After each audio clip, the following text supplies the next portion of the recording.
Lewis Carroll se encontraba cuidando una tarde a 3 niñas. La historia comienza así. En la tarde dorada del estío, ociosos navegamos por el agua.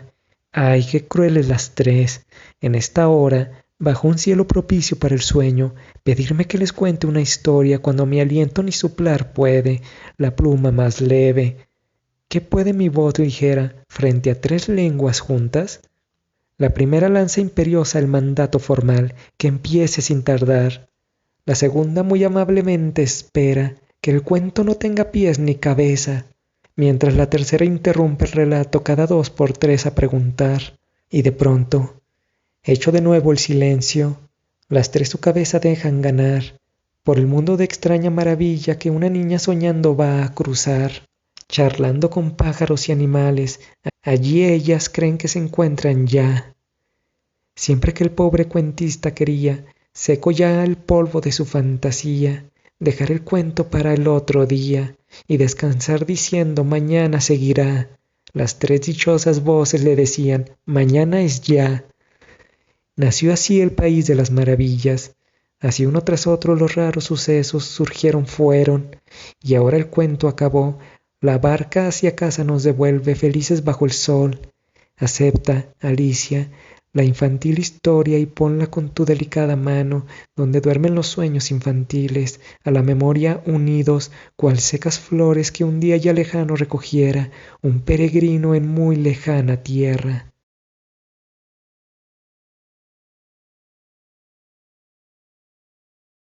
Una niña de nombre Alicia se estaba enfadando de estar al lado de su hermana sin hacer nada, pero de pronto un conejo pasó corriendo cerca de ella. El conejo hablaba y decía en voz alta, «Voy a llegar tarde», mientras miraba su reloj. Alicia, llena de curiosidad, lo persiguió hasta que el conejo entró en una madriguera, y Alicia, sin pensarlo, también entró. Pero de pronto, Alicia, al entrar al túnel, cayó y cayó en un abismo que parecía no tener fondo. Alicia por fin, de golpe y porrazo, cayó sobre un montón de hojas secas que amortiguaron su caída. Todo estaba oscuro, pero alcanzó a divisar, sin embargo, al conejo blanco que se alejaba corriendo. Alicia lo siguió, pero no tardó en perdérsele de vista. Alicia se encontró sola en una especie de vestíbulo que tenía varias puertas, todas cerradas con llave. Ahora, en el centro del vestíbulo había una mesa con una llave de oro. Esa llave abría una pequeña puerta a la cual Alicia entró de rodillas, y al final de un túnel Alicia divisó un hermoso jardín. Pero la salida al jardín era tan pequeña que Alicia tuvo que retornar al vestíbulo. Encima de la mesa había un brebaje cuya etiqueta decía «Bébeme». Alicia lo bebió. Alicia comenzó a encogerse y estaba contenta, pues ahora sí podía caber en la apertura que daba salida al bello jardín. El problema es que había dejado la llave de oro en la mesa y ya no podía alcanzarla por su diminuto tamaño. Observó entonces una caja debajo de la mesa que, al abrirla, había un pastel que decía «Cómeme». Alicia lo hizo y comenzó a crecer descomunalmente. Medía como 3 metros y las esperanzas ahora de cruzar la puerta para llegar al jardín se desvanecían aún más. Alicia comenzó a sollozar, pero de pronto apareció el conejo blanco que todavía estaba atareado. Alicia le habló al conejo mientras ella se abanicaba por el calor. Resulta que Alicia comenzaba a empequeñecerse al abanicarse y ahora medía pocos centímetros. Alicia de pronto se vio nadando en un charco de lágrimas, que de hecho eran sus propias lágrimas que había desparramado cuando medía 3 metros. Alicia se vio arrastrada por el charco de lágrimas como si de un río se tratase. Cuando Alicia salió como pudo, nadó hasta la orilla y vio al conejo blanco que seguía preocupado mientras murmuraba: «Ay, la duquesa me mandará a ejecutar. ¿Dónde dejé ese abanico?». Alicia se puso también a buscarlo. el conejo le dijo a Alicia: «Mariana, ve a la casa a buscarme un abanico». Obviamente Alicia se dio cuenta de que el conejo blanco la había confundido con alguien más, pero aún así le hizo caso y fue a la casa del conejo y subió hasta una recámara en cuya mesa vio un abanico y lo tomó. Pero también divisó una botella que decía «Bébeme» y se la tomó, puesto que ya estaba harta de ser pequeñita. Efectivamente, Alicia comenzó a crecer a tal punto que ya no cabía en la casa del conejo. Sacó un brazo por una ventana y una pierna por la chimenea. Alicia escuchó una conversación. Era el conejo que hablaba con alguien más. «¿Qué ves en esa ventana? Parece ser un brazo». «Pues no debería de estar allí», dijo el conejo furioso. «Ve y quítalo y ponlo en su lugar». Alicia intentaba zafarse de la casa, pero cada vez que se movía causaba un desastre. El conejo propuso quemar la casa y Alicia gritó que no. Todo permaneció en silencio, pero luego el conejo trajo una carretilla de piedras que aventó hacia la ventana de la casa, que entraban golpeándole el rostro a Alicia, y ella gritó: «Les advierto que no vuelvan a hacerlo», y se produjo otro silencio. Ahora se percató que las piedras se transformaban en pastelillos al tocar el suelo. Entonces comió uno, pues sabía que cambiaría de tamaño, y efectivamente comenzó a achicarse. Alicia salió de la casa directo al bosque, y al observar las flores, miró que en una de ellas se encontraba una enorme oruga azul que fumaba un narguil sin prestarle atención a Alicia. Se miraron largo rato hasta que la oruga le preguntó: «¿Quién eres tú?». Alicia no supo qué contestar, pues la verdad no sabía, puesto que había sufrido varios cambios. «¿Crees haber sufrido varios cambios?», preguntó la oruga. «Si muerdes un lado del hongo donde estoy, entonces crecerás. Si muerdes el otro lado, te achicarás». Habiendo dicho eso, la oruga se marchó. Así, Alicia mordisqueaba un lado y crecía, mordisqueaba el otro y disminuía de tamaño. Lo hacía una y otra vez hasta que logró un equilibrio y recuperó su tamaño normal. Alicia se llevó el hongo para cuando quisiera voluntariamente cambiar de tamaño. En medio del bosque había una casita como de 1 metro de altura. Alicia disminuyó hasta tener unos 25 centímetros de estatura y entró. Adentro se encontraba la duquesa, que estaba arrullando a un niño que lloraba sin parar, y también había un gato que sonreía de oreja a oreja. La duquesa tenía que darse prisa y tenía que prepararse para ir a jugar cricket con la reina, así que le encargó a Alicia a que cuidara al bebé y se lo arrojó por los aires.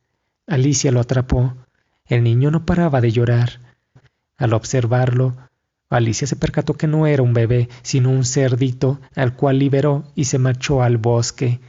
Mientras Alicia veía partir al cerdito, el gato sonriente estaba posado encima de la rama de un árbol cercano, y Alicia le preguntó al gato: «¿Podrías decirme, por favor, qué camino debo tomar desde aquí?». «Eso depende del sitio al que quieras llegar», contestó el gato. «Poco me preocupa a dónde ir», comenzó a explicar Alicia. «En ese caso, poco me importa el camino que tomes», dijo el gato. «Siempre que llegue a alguna parte», añadió Alicia como conclusión. «Oh, puedes estar segura de llegar a alguna», dijo el gato, «siempre que camines mucho rato». A Alicia le pareció que esto era innegable, de forma que intentó preguntarle algo más. «¿Qué clase de personas viven en esta región?».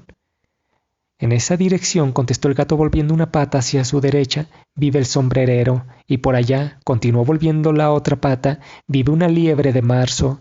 Visita el que prefieras, ambos están igualmente locos». «Pero yo no quiero platicar con locos», advirtió Alicia. «Eso sí que no lo puedes evitar», dijo el gato. «Todos estamos locos por aquí. Yo estoy loco, tú estás loca. ¿Cómo puedes asegurar que estoy loca?». «Debes estarlo», dijo el gato. «De lo contrario no habrías venido a este sitio». El gato desapareció, pero no su sonrisa, que seguía allí. A Alicia eso le dio gracia. Después se puso a caminar y llegó a la casa de la liebre de marzo. Frente a la casa había una mesa colocada bajo la fronda de un árbol, donde la liebre de marzo y el sombrerero tomaban el té. Entre ellos se encontraba durmiendo profundamente un lirón. Pese a que la mesa era demasiado grande, los tres se habían agrupado muy juntos en torno a una esquina. Inmediatamente que vieron a Alicia, gritaron: «No hay lugar, no hay lugar». «Esto está repleto de lugares», dijo Alicia enfadada, y enseguida se sentó en un amplio sillón en un extremo de la mesa. «¿Apeteces una copa de vino?», insinuó escrupulosa la liebre de marzo. Alicia miró por toda la mesa y advirtió que únicamente había allí té. «No veo vino en ninguna parte», dijo. «Es verdad, no lo hay», respondió enseguida la liebre de marzo. «Entonces ha sido insolencia el ofrecérmelo», dijo Alicia enfadada. «También es una irreverencia el haberte sentado a nuestra mesa sin que te invitaran», protestó la liebre. «No sabía que la mesa fuera suya», dijo Alicia. «Está puesta para más de 3».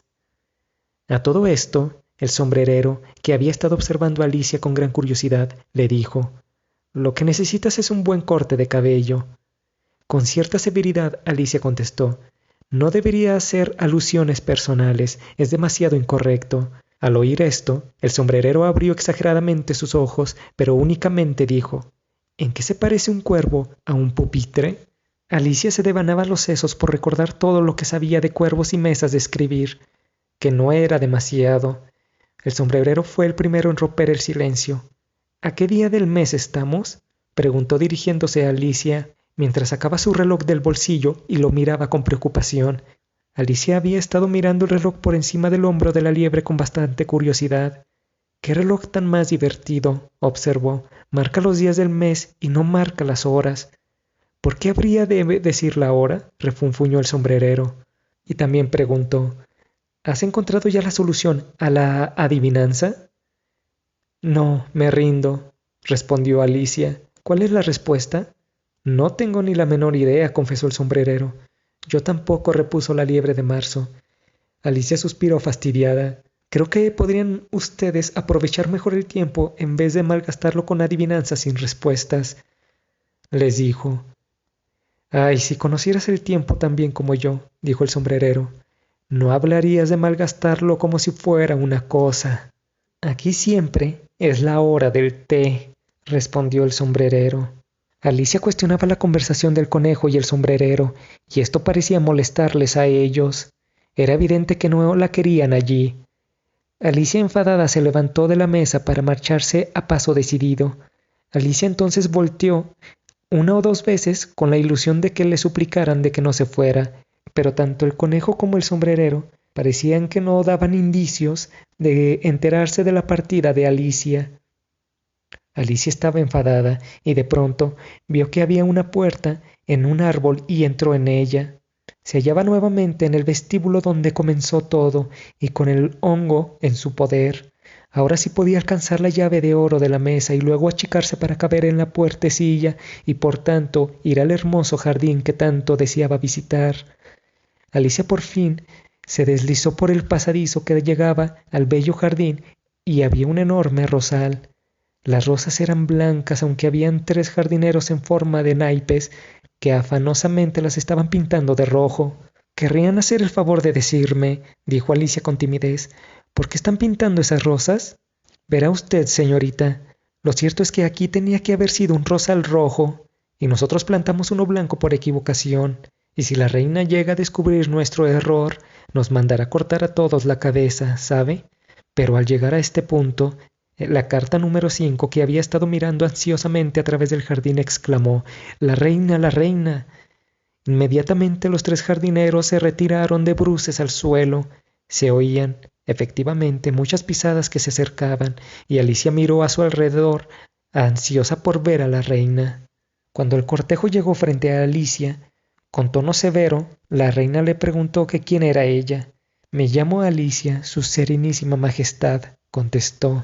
Entonces la reina volteó a ver a las cartas que estaban tiradas de espaldas y ordenó que las levantaran. Estos se levantaron y la reina les preguntó que qué hacían allí, y antes de oír explicaciones observó las rosas y lo comprendió todo, y gritó que les cortaran la cabeza. La reina se retiró y unos soldados se quedaron para obedecer la petición de la reina. Alicia escondió a los jardineros en una maceta, Los soldados no los encontraron y regresaron con la reina, y ésta, cuando llegaron los soldados, les preguntó si les había cortado la cabeza y los soldados le respondieron afirmativamente. Muy bien, contestó la reina, y luego dirigiéndose a Alicia le preguntó, «Hey tú, ¿sabes jugar al cricket?» Alicia asintió, y la reina le pidió que se uniera a la comitiva. Alicia se unió y vio que estaba presente también el conejo blanco.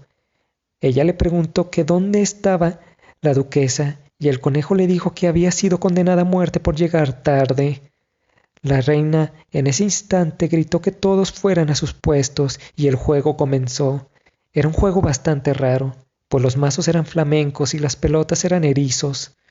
El juego era un completo desorden, y cada cosa que a la reina le disgustaba apuntaba a quien la había hecho mientras gritaba que le cortaran la cabeza. Alicia mientras tanto observó que el gato de Chester se encontraba por allí y fue a su búsqueda. El gato le preguntó sobre qué opinión tenía de la reina, y Alicia iba a contestarle de manera negativa, pero vio que se acercaba y la sermoneó. Cuando el rey pasó cerca, Alicia le presentó a su amigo el gato. El rey le pidió al gato que le besara la mano, pero el gato con su sonrisa se negó. El rey le pidió a su esposa la reina que ordenara que ejecutaran al gato y así lo hizo. Cuando llegó el verdugo, vio que no podía cortar una cabeza que no tenía cuerpo, pues lo único que aparecía del gato era su cabeza. El rey alegaba que todo lo que tiene cabeza puede ser decapitado, y la reina decía que si no se resolvía esa discusión, entonces todo mundo perdería la cabeza. Alicia dijo que dicho gato era de la duquesa, la cual estaba en prisión esperando condena. La reina la hizo traer a donde estaban.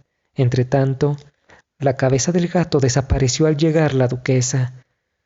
La reina le dio a elegir a la duquesa entre desvanecerse como el gato o que se le cortara la cabeza. Entonces la duquesa eligió desaparecer.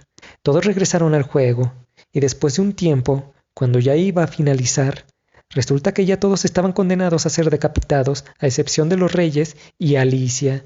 La reina ya no tenía aliento, así que la partida terminó. Cuando se alejaban, Alicia oyó decir al rey dirigiéndose a toda la reunión que todos estaban perdonados. Después de unos minutos se encontraron con un grifo a medio camino, pero la reina tenía que ocuparse de unas ejecuciones y dejó a Alicia a solas con el grifo. Cuando la reina estaba lejos, el grifo se carcajeó de ella, diciendo que era un chiste. Alicia le preguntó por qué, y el grifo le respondió que ella se imaginaba todo, ya que en realidad nunca ejecutaban a nadie. Alicia caminó con el grifo hasta que vieron a quien llamaban la tortuga falsa. Estaba solitaria sobre una piedra sollozando, mientras la tortuga cantaba una canción pausada de vez en cuando por un sollozo. De pronto, en la distancia, se escuchó un grito. El grifo cogió de la mano a Alicia y comenzaron a correr rumbo al palacio donde se estaba llevando a cabo un proceso. Cuando llegaron, los reyes estaban en su trono, rodeados de animales y de un mazo de cartas, pero la sota de corazones estaba encadenada. El rey fungía como juez y le dio la orden al conejo blanco que leyera la acusación, y éste leyó lo siguiente. La reina hizo unos pasteles de verano, la sota de corazones cogió los pasteles y se los llevó. «Llamen al primer testigo», espetó el rey, y apareció el sombrerero con una taza de café en la mano, diciendo: «Suplico a vuestra majestad que se me perdone por presentarme así, pero no había terminado el té cuando fueron a buscarme». En ese preciso instante, Alicia sentía que comenzaba a crecer. El sombrerero dio su testimonio, el cual reveló que no tenía idea acerca de los pasteles, así que el rey llamó al siguiente testigo, y el conejo blanco gritó el nombre de Alicia. Alicia contestó presente, sin percatarse lo mucho que había crecido, y cuando se levantó tumbó a todos los miembros del jurado. El rey le preguntó a Alicia sobre qué sabía del caso, y Alicia respondió que nada en realidad. Alicia había crecido tanto que en realidad ya no le daba miedo contradecir las declaraciones injustas y sin sentido de los reyes. El rey dijo que el jurado dé su veredicto, y la reina lo interrumpió gritando: «No, primero la condena y después el veredicto». «¡Qué estupidez!», exclamó Alicia en voz alta. ¿A quién se le ocurre una cosa semejante? El dictamen antes que el veredicto. Guarde silencio, gritó la reina poniéndose morada de cólera. Pues no me callo, contestó Alicia. Que le corten la cabeza, ordenó la reina con toda la energía de sus pulmones. Sin embargo, nadie la obedeció. ¿Quién les va a obedecer? Preguntó Alicia, que para entonces ya había recobrado su estatura de todos los días. Si no son más que un mazo de cartas. Al escuchar esta aseveración, toda la baraja se elevó por los aires y comenzó a caer desordenadamente encima de Alicia, que lanzó un pequeño grito mitad medroso, mitad iracundo, y empezó a defenderse a manotazos. Al hacerlo, se encontró de golpe acostada sobre la orilla del río, con la cabeza apoyada en la falda de su hermana, que estaba retirando con sutileza unas hojas secas que habían caído encima del rostro de Alicia. «Despierta, querida Alicia», dijo su hermana. «Te has quedado dormida varios minutos». Alicia despertó y dijo: «Ah, si te enteraras del sueño más extraño que he tenido». Y comenzó a narrarle a su hermana todo lo que pudo recordar de las raras aventuras. Y cuando hubo terminado, su hermana la besó y le dijo: «Realmente que es un sueño demasiado extraño, querida, pero ahora corre porque ya van a servir la merienda». Alicia se levantó y comenzó a correr, pensando, como era natural, en lo maravilloso que había sido su sueño. Sin embargo, su hermana siguió sentada, tal y como la había dejado, con la cabeza apoyada sobre una mano, observando el sol que se ponía y pensando en la pequeña Alicia y en todas sus asombrosas aventuras, hasta que ella también comenzó a soñar a su manera, y esto fue lo que pasó por su mente. Primero soñó con la misma pequeña Alicia, y mientras estaba así, abstraída con esta visión, que a veces le parecía real, le pareció que a sus oídos llegaba, o creyó que llegaba, el sonido de todas las pequeñas criaturas del sueño de su hermana que empezaban a surgir, cobrando vida en su derredor. Casi creyó hallarse efectivamente en ese país maravilloso. Finalmente, pensó en cómo sería en el futuro su pequeña hermana, cuando se convirtiera en una mujer, y en cómo se conservaría, en sus años maduros, el corazón sencillo y amoroso de su niñez. Reuniría en torno de sí a otros pequeñuelos y les iluminaría los ojos con los prodigios de otros muchos y extraños cuentos, tal vez incluso con esas mismas aventuras de un ensueño ya lejano. Sentiría todas sus pequeñas tristezas y se alegraría con sus pequeños goces, recordando su propia infancia y los alegres días del estío de antaño.